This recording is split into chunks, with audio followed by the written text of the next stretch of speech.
Hey guys, Vas here from Aussie RC Playground, and today we're going to be looking at the Viterra Halix, or Halix, however it is. I probably butchered that name, but anyway, this guy is a brand new truck from Viterra. I'm very excited about it. I've been waiting for this thing to be released for probably a couple of months now.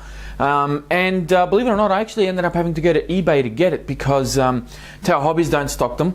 At the time that I was looking to purchase, I couldn't find it at A-Main. Now, I think A-Main may actually start stocking it because they do stock other Viterra vehicles. And Horizon Hobby, which is the place to go to for Viterra products and Lossy and all that type of thing, they have it, and they were the first ones to sort of have it available to purchase. However, Horizon Hobby wanted something like $250 to ship it over to Australia, which is nothing short of criminal. And to me, that's not really ideal. Now, there was one other website that I checked out, which was modelflight.com.au. They have a variety of different products as well, and they also stock the Viterra. And I was going to get it from there. I was really keen on getting it from there. I think they had it for $550 with free shipping nationwide, which was fantastic. However, as at the time of this video, they still don't have it in stock. It takes a long time for anything to sort of become available here in Australia, which is a big reason as to why I buy a lot of my products from overseas, because I want to get them as quickly as possible, and it just takes too long to shop locally. Now, this is the second Viterra product that I've purchased. The first one was the Viterra Kimura that you see on the shelf back there, which I did an unboxing for very recently. And I'm actually really keen to sort of crack this guy open and have a look and see how it performs. Now, this is a direct competition to the Traxxas Stampede 4x4, which I'm sure a lot of people know is a tried and tested platform, and very popular platform at that. This one, however, comes with a new feature. It's called AVC, which is Advanced Vehicle Control. Now, what that does is it basically has a little bit of input into your steering and helps keep the vehicle in a straight line. Kind of like a drifting kind of gyro, so D-box, I think you call it. Now, I've heard a little bit of mixed comments about AVC. Some people like it and they think that it's a great idea. Other people hate it and think that it's going to hurt the hobby, because people are going to rely on that to drive their trucks or their cars or whatever. And you're not going to really learn to do it. I beg to differ. I think that as long as this AVC remains adjustable, or you can even turn it off, I think it's a great idea, and it will definitely help some of the younger crowd or the more inexperienced people who aren't familiar with big powerful vehicles such as this one, to be able to learn to drive the truck before turning it off. You can, as your skill level improves, you can start turning it down to the point where you can actually turn it off. So I think it's a great idea. And anything really that is introduced into the hobby and helps get more people involved, I'm all for it. So enough yapping, let's crack the box open and have a bit of a closer look inside. Alrighty, so I got everything out of the box. Let's have a bit of a closer look and see what you actually get with it.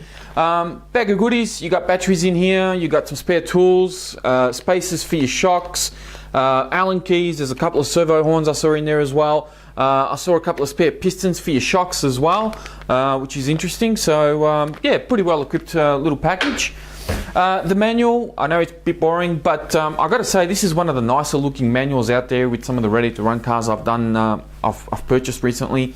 The Viterra symbol and the lettering here is actually embossed, so it actually feels really cool. And inside, there's actually quite a lot of useful information about how to set up the truck, how to bind the remote, how to mesh your gears.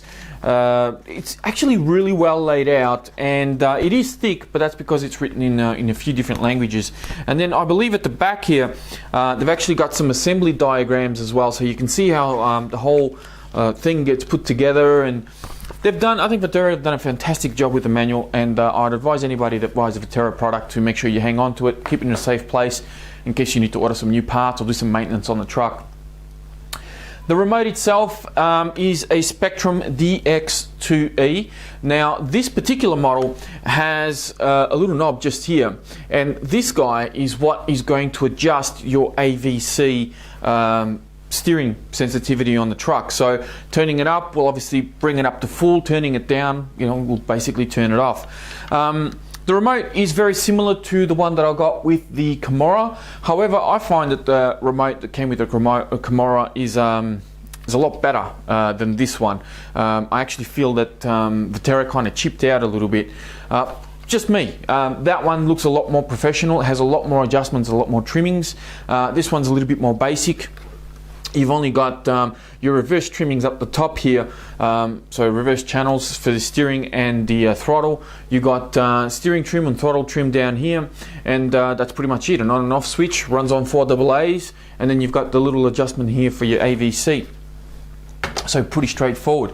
The truck itself doesn't feel too bad. Gotta say, it looks fantastic. I love what they've done with the body. I think it looks absolutely amazing. This is one of the nicer looking monster trucks that I've seen. This is a 1/10 scale, so as I said, supposed to compete pretty much directly with your Stampede 4x4. I like what they've done here. They've got a little bit of a shock guard mounted onto the A-arms on either side. It looks fantastic. The shocks themselves are all plastic bodied, but they do have threaded bodies, and they have a green aluminium shock cap, which I'll show you in a minute. Tires feel really sticky. They actually feel really soft. Very, very nice tread pattern on the tires as well. I'll give you guys another look at that. I really like the tires. The wheels look real mean, very nice. The foam feels a little bit soft. I don't know, maybe it's just me. It does feel a bit soft, but the rubber compound, spot on. I think they've done really well there. All right, so let's take the body off. All right, so got the body off. Let's have a bit of a look inside the actual chassis itself. So there we go. So you can see the little green shock caps on the shocks. Now there's no camber adjustment or toe adjustment at the front and rear. These are all solid plastic links that they've used. Flip that around, you can see receiver box up here, your servos up here, ESC and brushless motor. This is a sensorless brushless motor, and it is 3300 kV from memory. Yeah, it's written on the side there. Everything is waterproof, so you can splash around in water with this thing. You shouldn't have any issues. The servo just says high torque servo. That's really the only information I have. Four-wheel drive, of course. You got the center drive shaft in there in green, which is quite nice to see. The overall layout, I think, is very, very cool. The chassis underneath has got that kink, so it's a slightly higher center of gravity than some of the other MTs out there that are based on buggies and things like that. This one has got a very unique design. I really like the fact that they've, well, it looks as though they've designed this from the ground up. You know, they haven't really based it on too many of their existing cars, so there's probably a few parts that are shared. Now, there's a couple of adjustment points here for your shocks. You can see there you've got a couple of different positions to mount them. There's also a couple up on the shock tower. There's also a couple of positions here for your camber links for you to mount them on. Bumpers look pretty sturdy, very firm, look okay. Pretty much everything, you know, the only aluminium I can see is really the shock caps and the steering drive shaft, the center drive shaft. Everything else is plastic. Your shock towers and everything is plastic. You do have adjustable body posts as well, which is fantastic to see. Built-in fan on the ESC. The battery tray is actually very cool because, from what I can see, it's hinged. So you've got a little pin just on this side, if I can take him out.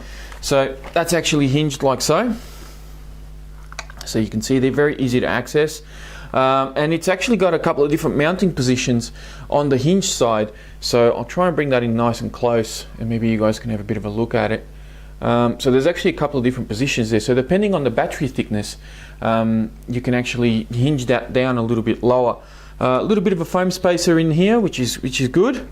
You know, it allows you to sort of have a little bit of versatility in different battery sizes that you can use in the truck, which I think is fantastic. The drive shafts front and rear, this is something that I wasn't expecting.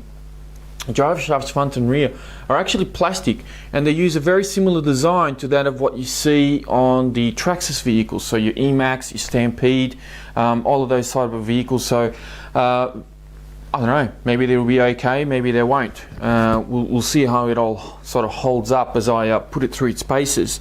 One thing I do like is that you know, the steering servo is mounted right up here, right up the top, and then there's all these sort of links and so forth, and then it comes down to the bottom for the steering. So I'm actually quite impressed on how they've designed that, keeping the steering servo away from any sort of major impact or you know, any debris. So pretty well designed. I think they've done well there. Overall, I got to say, I'm very, very impressed with this truck. It certainly doesn't feel very heavy. It has what looks like an aluminium motor mount as well, and I'll see if I can show you that too. Hopefully you guys can see that. It does have metal diffs as well, and these diffs have, I'll just grab the box again and I'll show you, sorry, I'll show you, I read it here somewhere, here we go. Viscous torque vectoring, fancy name. Basically the differential prevents excessive wheel spin on loose surfaces. So it kind of looks like they have like a clutch system inside of it. It's kind of weird the way they've done it. You guys can jump on the website and have a bit of a read of it, and have a bit of a look at the guts of the diff, because they've got a little bit of a diagram on there. So interesting to see all of these new sort of features that they've implemented into this truck with AVC, just how it drives and how it handles, and you know, really how durable it's going to be. Now, I don't know when I'll be able to do a running video of this. The weather has just turned nasty, and it's going to be nasty for the next few days. I'm tipping that in about maybe 3 or 4 days, I should be able to get out there and do a bit of a running video for you. I know that it's weatherproof, you know, waterproof, so even if the terrain is a little bit wet, as long as it's not raining, I should be able to get some footage out for you guys. So that's pretty much it for another unboxing. Hopefully you guys enjoyed this video. If you did, make sure you crush the like button, and make sure you guys find the subscribe button as well and smash that too. Thanks very much for watching, and I'll speak to you guys next time.